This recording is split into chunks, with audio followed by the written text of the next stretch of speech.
As Jesus concluded his miraculous feeding of the 5,000 with just 5 loaves of bread and 2 fish, he sent his disciples ahead of him by boat to the other side and faced God of the Sea of Galilee. Meanwhile, he dismissed the crowd and went up on a mountainside to pray. As evening approached, the boat carrying the disciples was already encountering strong winds and rough waves. They were struggling to make progress, battling against the forces of nature. It was in this tumultuous setting that Jesus decided to reveal another extraordinary sign of his divine power. Walking alone on the mountain, Jesus saw his disciples straining at the oars, their efforts seemingly in vain. With compassion in his heart, he set out towards them, calmly walking on the surface of the water.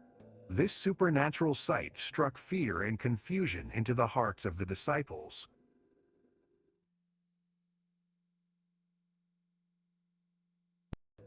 They mistook him for a ghost, lacking the understanding that this was their beloved teacher coming to their aid. Sensing their fear, Jesus spoke to them, saying, "Take courage.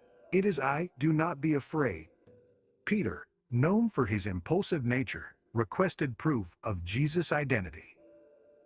"Lord, if it's you," Peter called out, "tell me to come to you on the water." Jesus extended a reassuring hand and replied, "Come." Peter, fueled by a mixture of faith and curiosity, stepped out of the boat and onto the turbulent sea.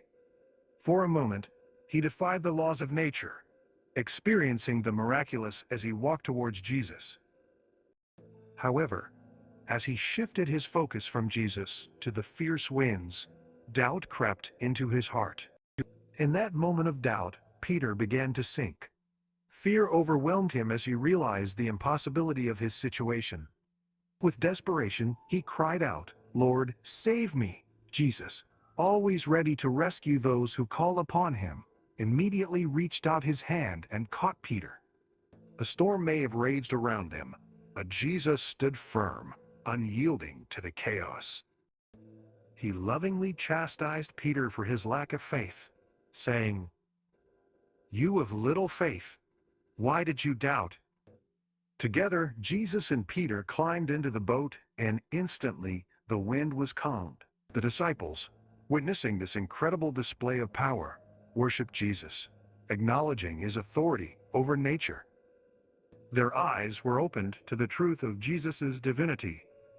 This awe-inspiring event solidified their faith in him as the Son of God. They had witnessed firsthand the miraculous ability of their Savior to walk on water and rescue them from the perils of the storm. The story of Jesus walking on water carries profound significance beyond the miraculous. It serves as a powerful metaphor for the challenges we face in our lives. Just as the disciples encountered turbulent waters and strong winds, we too encounter storms that test our faith and strength. In these moments, Jesus calls us to step out in faith, to fix our gaze upon him rather than the circumstances surrounding us. He invites us to trust in his power to carry us through the darkest of times. Moreover, the interaction between Jesus and Peter highlights the importance of unwavering faith. Peter's initial steps on the water demonstrate the incredible possibilities that unfold when we have faith in Jesus. However, when Peter shifted his focus from Jesus to the storm, doubt consumed him, leading to his momentary sinking. This serves as a reminder that our faith must remain steadfast, regardless of the challenges that surround us. By keeping our eyes fixed on Jesus, we find the strength to overcome all obstacles. The tale of Jesus walking on water transcends time and culture, resonating with people from all walks of life. It encourages us to trust in the supernatural power of Jesus to conquer the impossible. By faithfully following his teachings and seeking his presence in our lives, we can navigate the storms of this world with the assurance that he is with us, guiding and protecting us. Through this profound biblical journey, we discover hope, salvation, and the unwavering love of our Savior, Jesus Christ.